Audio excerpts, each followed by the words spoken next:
보실까요? 룻기서 3장 되겠습니다. 룻기서 3장 1절로 마지막 절 18절까지.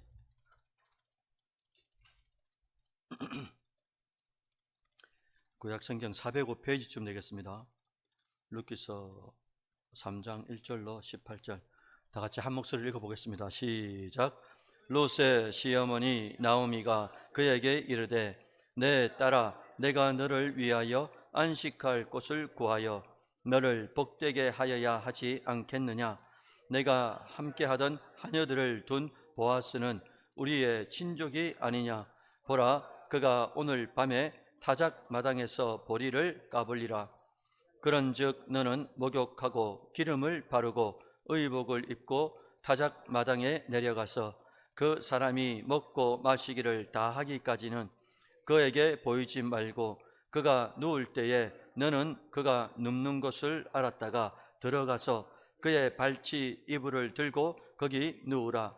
그가 내 할 일을 내게 알게 하리라 하니 롯이 시어머니에게 이르되 어머니의 말씀대로 내가 다 행하리이다 하니라. 그가 타작 마당으로 내려가서 시어머니의 명령대로 다 하니라. 보아스가 먹고 마시고 마음이 즐거워 가서 곡식단 더미의 끝에 눕는지라. 롯이 가만히 가서 그의 발치 이불을 들고 거기 누웠더라.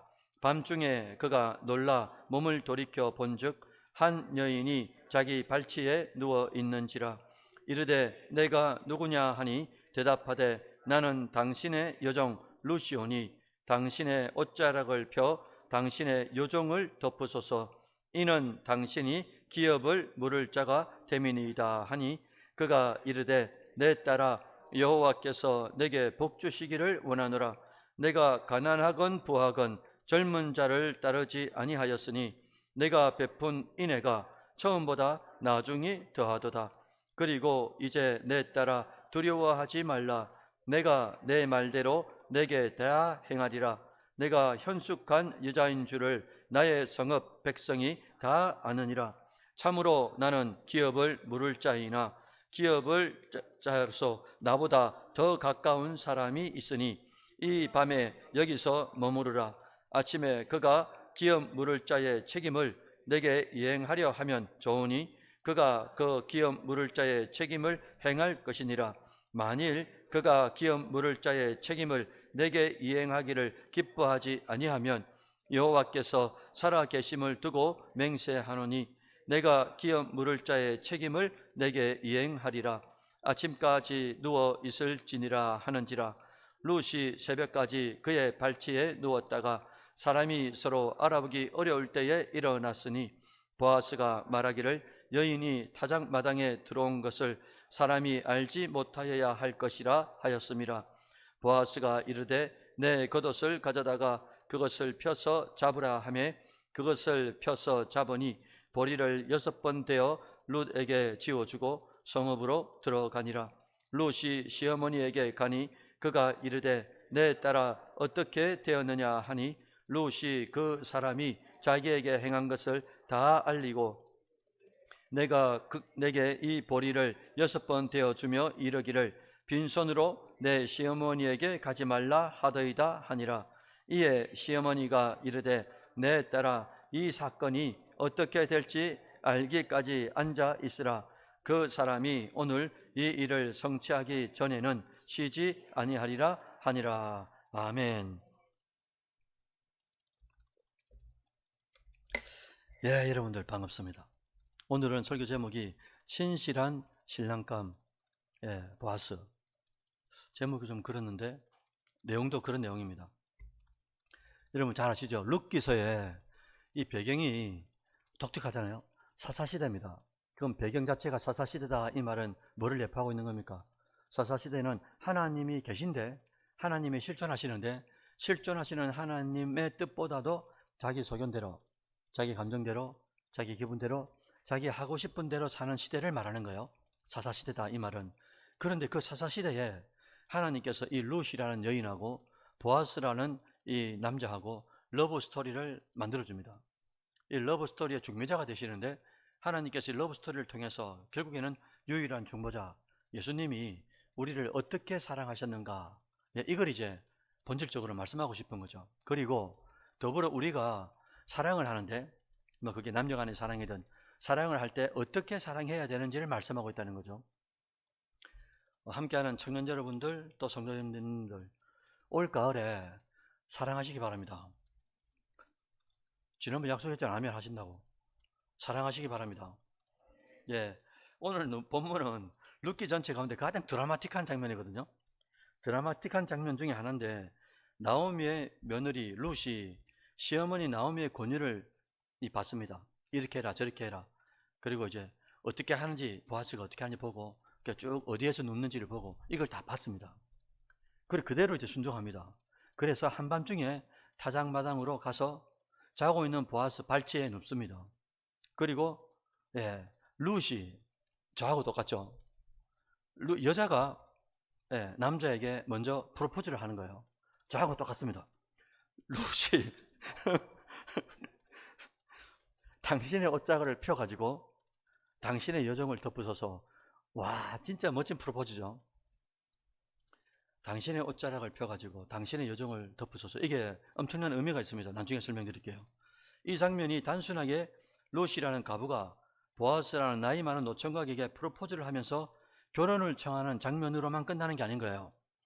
잘못하면 말입니다. 이 장면 자체가 여인이 발치에 딱 눕습니다. 이게 잘못 생각하면 미친 짓이죠. 왜? 룻은 보아스뿐만 아니라 동네 사람들에게 엄청나게 부정한 여인으로 낙인이 찍힐 수가 있는 장면인 거예요. 잘못 생각하면.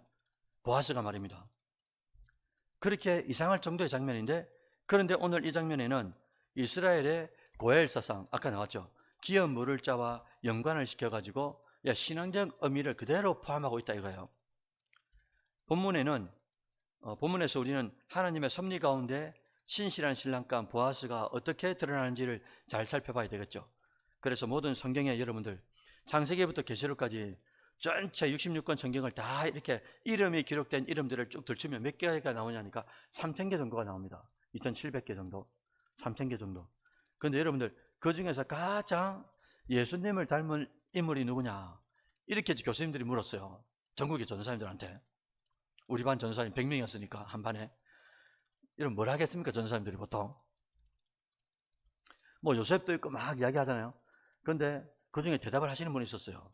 그 교수님도 어떤 답을 가지고 오셨냐니까 이 교수님이 하신 말씀이 오늘 본문에 나오는 보아스가 가장 예수님을 닮았다, 이렇게 이제 표현을 하는 겁니다. 가만히 그 말씀을 듣고 우리 전도사님들이 딱 가만히 생각해 봤죠.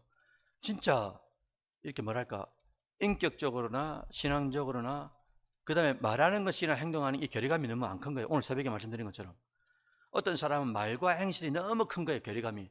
그러니까 이 괴리감이 큰 걸 보고 나는 교회 안 간다.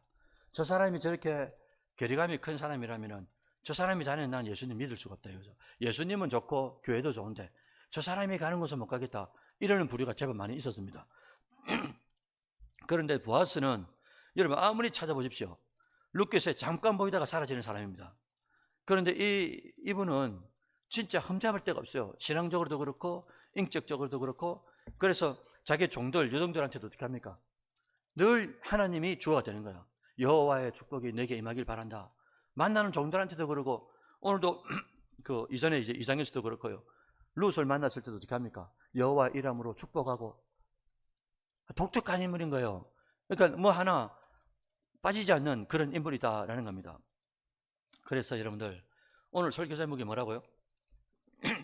신실한 신랑감 보아스라는 제목인 거죠. 놀라운 것은 보아스를 여러분들 묵상하면 할수록 보아스라는 인물은 앞서 말씀드린 바와 같이 모든 이 일상의 언행심사가 전체가 다 여호와 중심이었어요. 말끝마다 그렇습니다. 그리고 신앙 중심이었어요. 그래서 일상의 삶 속에서 이 보아스가 생각하는 것, 결정하는 것, 이 모든 게 하나님과 결부가 되어 있는 그런 이제 존재였던 거죠. 그래서 하나님께서 뭐라고 하시는가? 오늘도 아까 보셨죠? 그러니까 이 기업 물을 자, 고엘사상을 내가 이행하려면 어떻게 해야 됩니까? 그러니까 나오미보다 더 가까운 친척이 있는데 법적으로 내가 이걸 뛰어넘지 않고 가까운 친척이 있는데 내일 아침에 그분을 만나서 그분이 이행하겠다고 하면 뭐 우리 사이는 끝이지만은 만약에 그분이 이행하지 않겠다, 그죠? 이런 절차도 다 공손하게 정중하게 다 밟는 거예요. 그리고 정당한 방법으로 하나님께서 허락하시면 다 받겠다 이거죠. 그것을 이제 희생정신으로 다 받겠다고 말하는 겁니다. 자, 여러분, 이게 바로 뭐냐니까 하나님이 찾는, 그리고 또 우리 성도들이 찾는, 우리 또 자매들이 찾는, 우리 또 남자 청년들이 찾는 배우자의 첫 번째 조건이 되어야 된다는 거죠. 그게 뭐라고요? 최우선적으로 생각할 게 뭐냐니까 하나님이 존재하는 걸 믿는 것뿐만 아니라 모든 은행 심사가 하나님 중심으로 이루어지는 그 사람을 봐야 된다는 거죠. 여러분, 우리 청년들보다 조금 더 사신 분들 한번 물어보십시오. 홍 집사님도 그렇고요. 물어보시면 돈도 물질도 있다가도 없어져요. 이건 없다가도 있고 지고지고. 근데 외모도 마찬가지입니다. 다 여러분들 나이가 들어보십시오. 다 쭈글쭈글해지고 다 비슷해요. 저도 그렇고요. 저도 10대는 괜찮았는데 외모가 시간이 지나면 다 비슷해집니다. 어르신들이. 중요한 게 뭐냐니까 그 사람 속에 보이지 않는 그 심중에 신앙 중심의 삶이 있는가라는 거예요. 전에 있던 교회가 제가 온천제일교회라는 교회입니다. 엄청나게 유명한 교회입니다. 근데 그 교회가 사건이 있어가지고 목사님이 그만두게 되셨어요.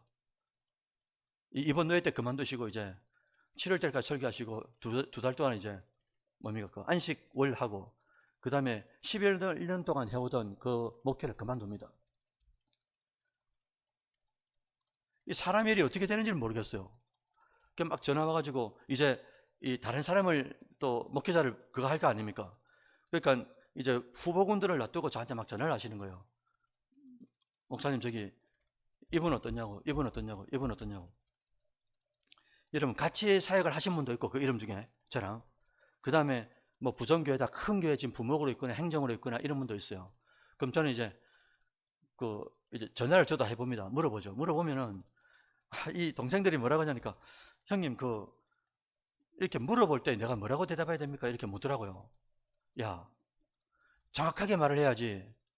내 감정, 내 이거 다 빼고 어쨌든 내가 경험한 거, 그 다음에 같이 있었을 때 그분이 어떻게 그 교회 안에서 했는지, 그리고 평판이 어떤 일을 사견을 다 빼고 그대로 이야기하라고.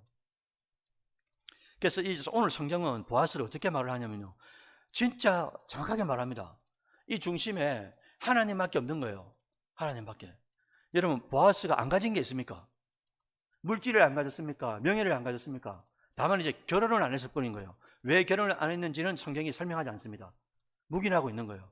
그런데 이때를 위해서가 아니겠어요? 이게 바로 뭐라고요? 카롤로스 아닙니까? 언제 말씀드렸더라? 수요일 날, 그죠? 하나님의 때가 되면, 그죠? 그때에 열매가 맺게 하는 거잖아요. 모든 걸 다 가졌는데 결혼만 안 했을 뿐인 거예요. 그런데 하나님은 저쪽 편에서는, 저쪽 모압 땅에서는 다른 사건이 일어나게 하고, 그래서 베들레헴에서는 또 다른 카메라가 돌아가게 하고, 그래서 이게 그걸 뭐라 그러죠? 옴니버스라 그러나? 어쨌든 이렇게 만나가지고 하나의 드라마를 만드는 이 전체의 섭리를 하나님이 주관하시는데, 보아스는 이렇게 되어도 누구 하나 뭐라 하지 않는 진짜 그런 인격과 인품을 가진 존재였다라는 거예요. 예, 신앙 중심의 삶인 사람이 우리의 신부가 되고 신랑이 돼야 된다. 이게 최우선 조건이라는 거죠. 오늘 이 밤에 우리는 본문을 통해서 신실한 신랑감 보아스의 삶을 통해 가지고 세 가지의 이제 모습을 살펴보려고 해요. 그런데 이 세 가지가 오늘 룻기서 1장, 2장, 3장, 4장 전체에 쑥 녹여져 있는 가장 중요한 세 단어입니다. 이 세 단어를 보아스와 연계해서 오늘 우리의 삶을 한번 비춰보려고 하거든요. 세 단어입니다. 첫째 단어는 뭐냐니까 고엘이라는 단어예요. 고엘이라는 단어. 고엘이라는 단어인데 이 단어가 오늘 본문에 나왔죠. 기업 물을 자라고. 이걸 영어로 하면 뭐라고 되냐니까 redeem이라는 단어가 됩니다. R-E-D-E-M. 이걸 명사로 redeem 그러니까 redeem. 상환한다, 회복한다. 내가 어떤 사람이 이거 빌려갔는데 그것을 갚는다는 표현이거든요. 갚는다. 그럼 리디머가 뭐냐? 이게 이제 대문자로 쓰여지면 보통 해석할 때 구원자가 됩니다. 구속자가 되는 거예요. 그러니까 예수 그리스도를 이제 말하게 되는 거죠. 오늘 구절 한번 같이 보실까요? 룻기서 3장 9절 다 같이 한번 읽어봅니다. 시작. 당신의 옷자락을 펴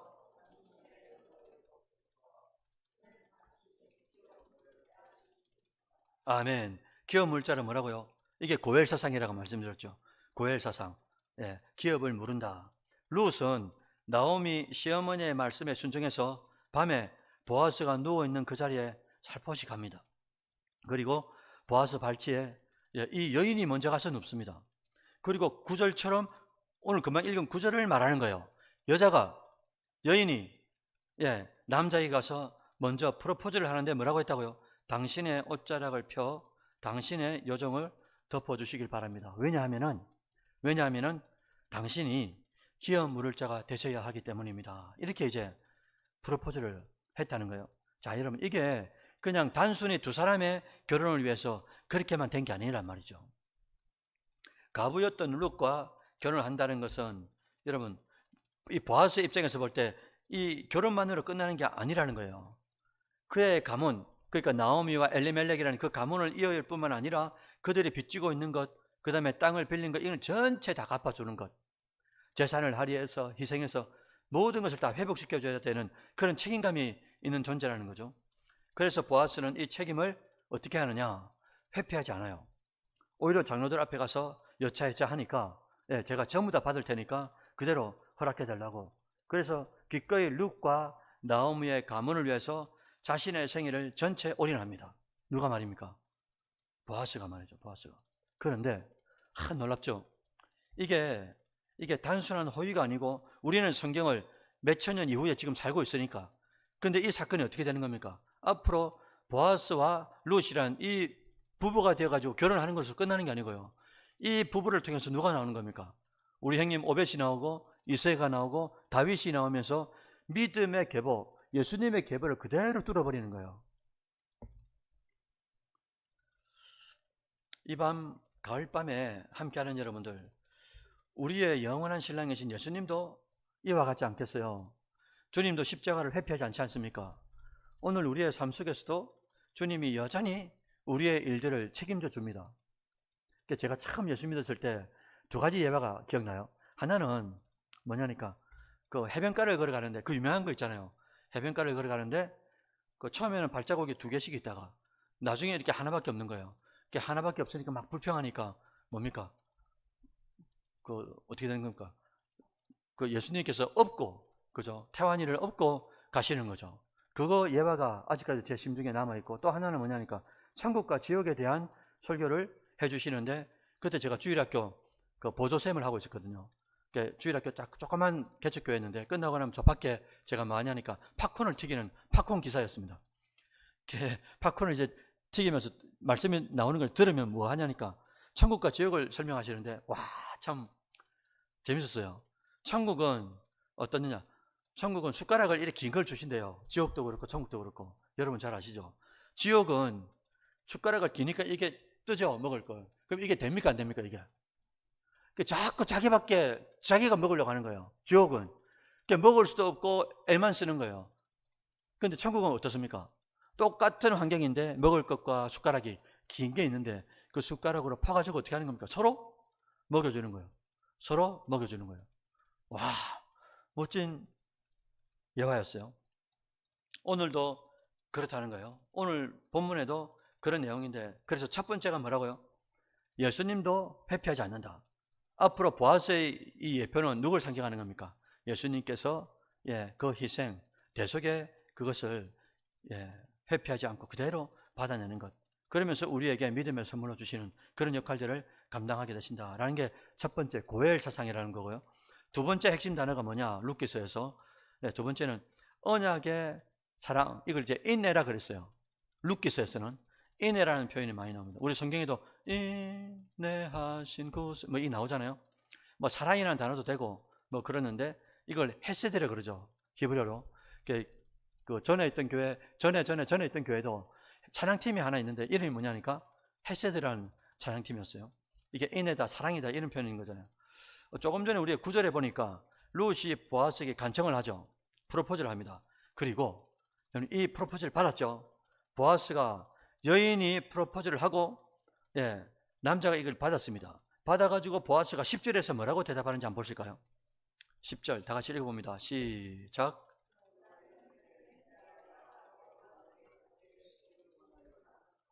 내가 가난하건 부하건 젊은 자를 따르지 아니하였으니 내가 베푼 인애가 처음보다 나중이 더하도다.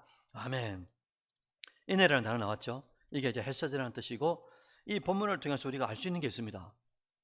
여러분, 뭐라고 나왔냐니까 이렇게 됐어요.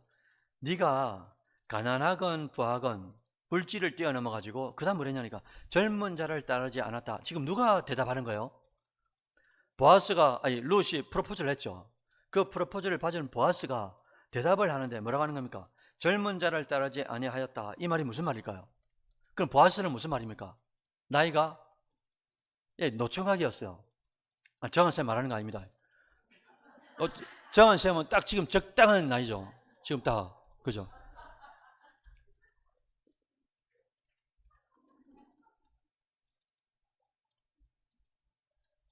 보아스는 확실하게 노총각이 맞았어요. 그래서 아까 여기 보십시오. 초두에 10절 초두에 보아스가 이르되 그 다음 뭘 했습니까? 이렇게 나이가 얼마나 많으면 내 딸이라고 표현하겠어요. 거기다가 젊은 사람을 따르지 않고 나를 따라주니 얼마나 감사하냐 이거예요. 그래서 룻은 젊은데 보아스는 나이가 많다. 이걸 알 수가 있고요. 그 다음에 또 이 본문에서 알 수 있는 게 인애가 처음보다 나중에 더하다. 이게 뭘까? 처음 인애는 뭐고 나중 인애는 뭐냐 이거죠. 이런 의미거든요. 처음 사랑은 처음에는 나오미를 따라옵니다. 베들레헴에 가면 어떤 일이 일어날지 아무것도 몰랐어요.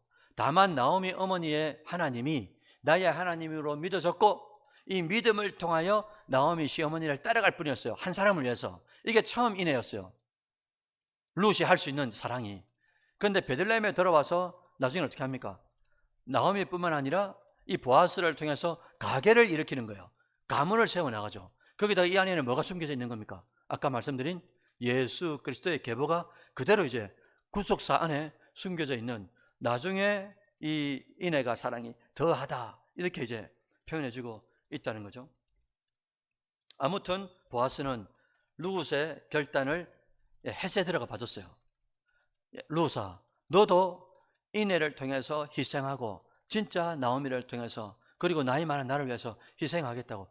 여러분 가만히 생각해 보십시오. 룻은 젊은 과부였어요. 젊은 친구입니다. 그런데 어머니께서 말씀하신 보아스 친척, 그리고 기업 물을 자가 정확하게 뭔지도 모르지만은 어머니가 시키는 대로 모든 걸 따라갑니다. 만약에 이 룻이 자기 안에 사리사욕이 있었다면은, 욕심이 있었다면은 어머니가 말씀하시는 대로 그렇게 하겠어요? 하지 않습니다. 자기 눈도 있고 자기 사랑하는 사람 찾겠죠. 근데 전혀 그런 게 없어요. 이게 무슨 말이냐니까 자기 안에 내가 뭔가를 하겠다는 소견이 하나도 없단 말입니다. 사사기 시대하고 룻이 가지고 있는 이 심정하고 완전 정반대로 가는 거예요. 사사는 자기 소견대로 살았던 시대잖아요. 근데 룻은 그렇게 살지 않는 거예요. 그래서 성경의 이름이 뭡니까? 보아스, 나오미 성경이 아니고 뭐라고 했습니까? 룻기가 되는 거예요. 룻기가. 오직 믿음을 따라.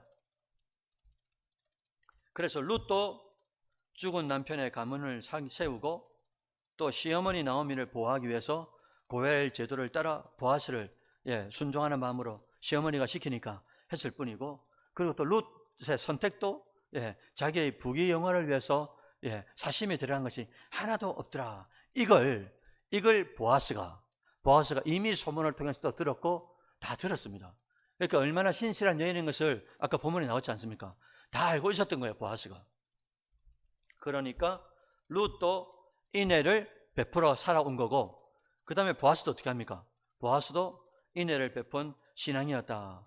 이렇게 이제 우리가 볼 수 있다는 거죠. 그래서 룻기서에서 핵심 단어 세 번째는, 첫 번째 단어는 뭐라고요? 고엘 사상, 기업 물을 자. 이게 첫 번째 단어고요. 두 번째는 뭐랬습니까? 뭐라고요? 인애, 헤세드라 그랬죠. 자, 세 번째는 제가 처음 말씀드렸는데 세 번째 단어는 좀 생소할 수 있을 텐데요. 카나프라 그럽니다. 자, 따라합니다. 카나프. 카나프가 무슨 말이냐? 룻기서 2장 11절 12절 같이 한번 보실까요? 룻기서 2장 11절 11절 다 같이 한번 읽어봅니다. 시작. 보아스가 그에게 대답하여 이르되 내 남편이 죽은 후로 내가 시어머니에게 행한 모든 것과 내 부모와 고국을 떠나 전에 알지 못하던 백성에게로 온 일이 내게 분명히 알려졌느니라. 여호와께서 내게 행한 일에 보답하시기를 원하며 이스라엘의 하나님 여호와께서 그의 날개 아래에 보호를 받으러 온 내게 온전한 상 주시기를 원하노라 하는지라. 아멘. 지금 누구한테 말하는 겁니까? 보아스라는 유명한 자가, 유지가 누구한테요? 이삭을 죽으러 온 이 여인한테 하신 말씀이죠. 근데 마지막에 보니까 여호와께서 그의 날개 아래에 뭐하러 왔다고요? 와, 이런 멋진 표현 아닙니까? 진짜 맞잖아요. 여러분, 룻이 모압으로 가지 않고 왜 이 땅으로 온 겁니까? 진짜 이 심중에 하나님이 있었던 거잖아요. 하나님을 믿는 그 믿음 때문에 어떻게 했습니까? 표현을 단순히 믿음 때문이라고 표현하지 않고 하나님 여호와께서 그의 날개 아래 보호를 받으러 온 룻이라고 표현한 거예요. 보아스가 이걸 이미 알고 있었기 때문에 보아스가 이렇게 문학적이고 아름다운 시적인 표현을 하고 있는 거죠. 이때 날개라는 단어도 그렇고 보호라는 단어를 뭐라 그러냐? 카나프라 그러는 거예요. 보호한다 이 단어를 카나프라 그럽니다. 그래서 룻기 2장 11절 12절에서 보아스는 이미 룻이 어떤 존재인지를, 어떤 신앙인인지를 알고 있었다. 그 룻에 대하여 보아스가 룻에게 축복을 하면서 하는 말이 뭐라고요? 여호와께서 그의 날개 아래 카나프를 받으러 온 이 여인, 니는 반드시 하나님으로부터 복을 받을 거다. 그러니까 이 보아스는 하는 말마다 하나님, 하는 말마다 하나님, 그리고 여종들한테도 하는 말들이 하나님께서 은총을 베풀 거다. 이 룻에게도 그렇고요. 그래서 말씀드린 바와 같이 날개 혹은 보호받는다 이 말을 카나프라 그런다. 자, 그런데 여러분들, 보아스가 먼저 이야기했죠. 보아스가 카나프라는 단어를 썼습니다. 하나님으로부터 보호받기를 원한다라고 보아스가 룻에게 2장에서 이미 축복을 했어요. 그런데 오늘 3장으로 딱 넘어왔잖아요. 아까 우리 읽었던 3장 9절 다시 한번 읽어봅니다. 3장 9절 시작. 이르되 내가 누구냐 하니 대답하되 나는 당신의 여종 룻이오니 당신의 옷자락을 펴 당신의 여종을 덮으소서. 이는 당신이 기업을 물을 자가 됨이니이다 하니. 여기서 여러분들 카나프란 단어도 똑같이 썼습니다. 우리 한글은 다른데 히브리어로 똑같이 썼어요. 뭘까요? 어떤 단어일까요? 옷자락입니다. 옷자락. 옷자락이라는 단어하고 아까 날개 아래 보호한다는 이 카나프란 단어가 똑같은 단어입니다. 그러니까 우리 뭐랍니까? 이거 랩할 때도 그렇고 뭐가 있다 그러는 거죠. 이거 리듬감이 있다 그러나 라임이 있다 그러죠. 그죠? 그러니까 그걸 살린 거예요. 보아스가 이 말을 딱 들었을 때 며칠 전에 보아스가 룻에게 축복했죠. 카나프라고 축복을 한 겁니다. 근데 이 룻이 그걸 딱 간직하고 있었어요. 그리고 발치에 딱 넣어가지고 딱 깨니까 뭐라는 겁니까? 프로포즈를 하는데 당신의 카나프를 펴 보호를. 그러니까 보아스 밑에 내가 보호받기를 원하니까 당신이 며칠 전에 나한테 축복하실 때 카나프라고 보호받으라고 이야기하신 게 그게 내가 당신 품 안에서 보호를 받는 게 하나님이 보호하시는 겁니다. 이 말을 한 거예요. 얼마나 멋진 말입니까 이게. 그러니까 보아스가 이걸 딱 듣는 순간, 그때 듣는 순간에 엄청나게 감동이 됐을 겁니다. 자기가 한 말이 진짜 그저 도돌이가 되어 자기한테 돌아왔으니까. 그리고 충분히 그렇게 할 수 있는 역량이 있었고, 그리고 믿음도 같이 가지고 있었으니까. 룻은 보아스의 옷자락 아래 덮어달라는 요청을 통해서 하나님 날개 아래 피하는 신앙 고백을 보아스에게 한 거죠. 당신이 나의 보호자가 되어주시길 바랍니다. 그래서 보아스는 이 요청을 거절하지 않은 거죠. 결국 하나님은 보아스를 통해서 어떻게 합니까?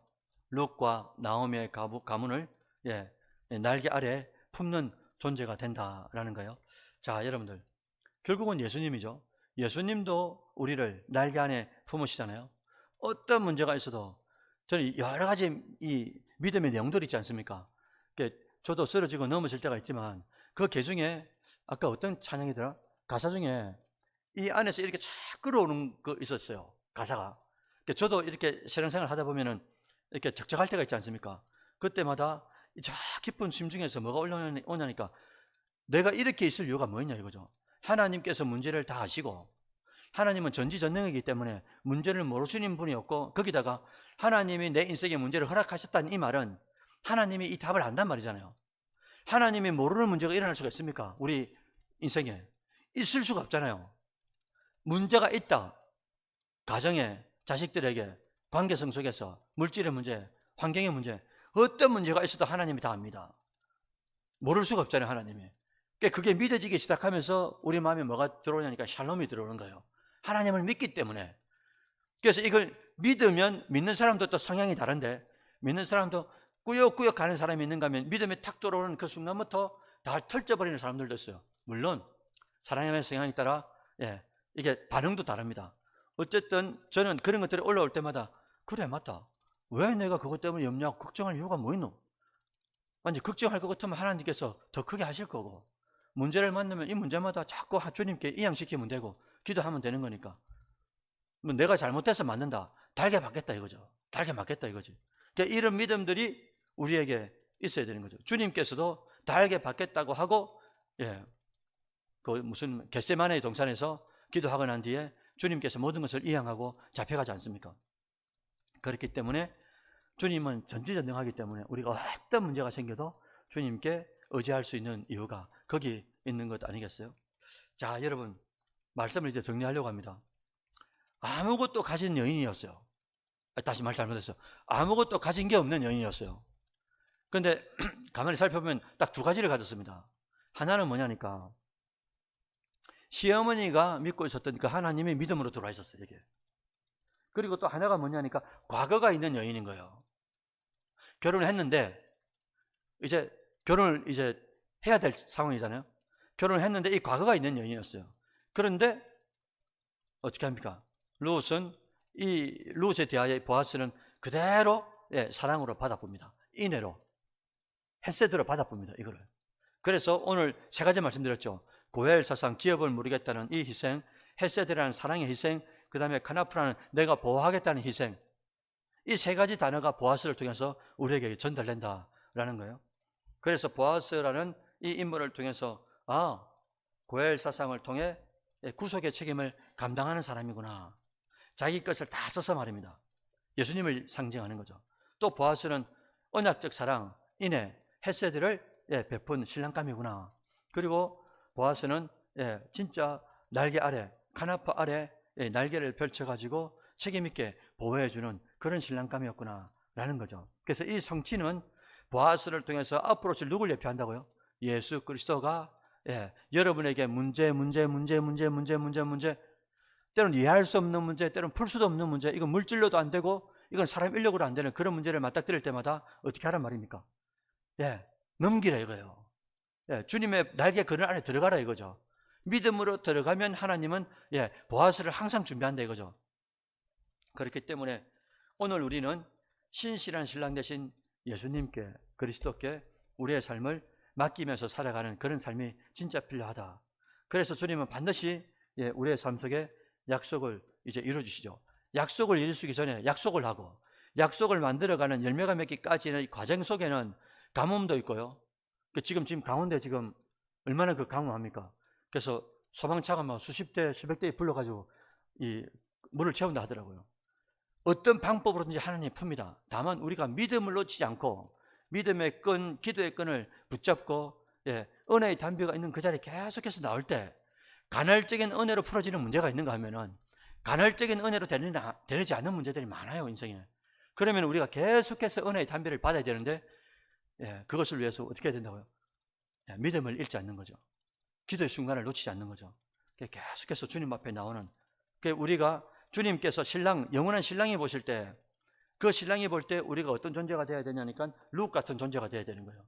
하나님의 은혜가 없이는, 당신의 은혜 없이는, 날개 아래 보살피는 그런 은혜가 없이는 나는 아무것도 아니라는 이런 절절한 겸손한 마음으로 주님 앞에 나올 때 주님께서 우리의 영원한 신랑이 되셔가지고 어떤 문제라도 와봐라 이거죠. 주님께서 문제를 주시고 그 문제를 어떻게 푸시는지 우리의 믿음을 보실 것이고, 연약할 때마다, 부족할 때마다 또 하나님 앞에 이양시키면 하나님께서 또 풀어주시고, 이게 룻과 보아스의 관계고 우리와 주님과의 관계다라는 것을 잊지 않는 여러분들이 되셨으면 좋겠어요. 그런 보호 아래 여러분의 남은 생애가 성숙한 신부로 잘 준비되시기를 주의 이름으로 축원드립니다. 아멘. 오늘 말씀을 생각하시면서 함께 기도드릴까요? 세 가지를 기도드릴 텐데, 첫 번째 기도 제목은 오늘 주신 말씀들을 함께 기도했으면 좋겠어요. 오직 신앙 중심으로, 하나님 중심으로 일상이 사라질 수 있도록. 누구처럼요? 보아스 룻처럼. 룻도 자기가 할 수 있는 게 소견들이 많이 있을 수 있습니다. 근데 다 내려놓습니다. 나오미 어머니의 신앙을 따라 그도 하나님만을 바라보고, 그리고 보아스도 자기 것을 다 희생하면서 그렇게 신앙의 이 맞물림이 있었던 거죠. 두 번째는 또 모든 성도와 교회가 신실한 신앙의 사람, 성숙한 우리가 될 수 있도록, 우리 교회도 우리 성도들도 성숙한 신앙인이 될 수 있도록 주님께서 붙잡아 주시고, 특별히 다음 세대와 젊은이들이 신실한 믿음의 배우자로 준비될 수 있도록 하나님, 그런 배우자를 만나게 하옵소서. 여러분, 그렇게 하지 말고요. 그것도 중요한데, 하나님, 내가 그런 배우자로 잘 준비될 수 있도록 하나님, 내가 룻과 같이 그런 신실한 배우자로, 신부로 주님 앞에 준비될 수 있도록 주님 붙잡아 주시옵소서. 그리고 각자마다 오늘 깨달은 말씀을 통해서 주의 보혈을 의지하면서 이 시간 주의 한 번에 치면서 주님 앞에 기도드리겠습니다.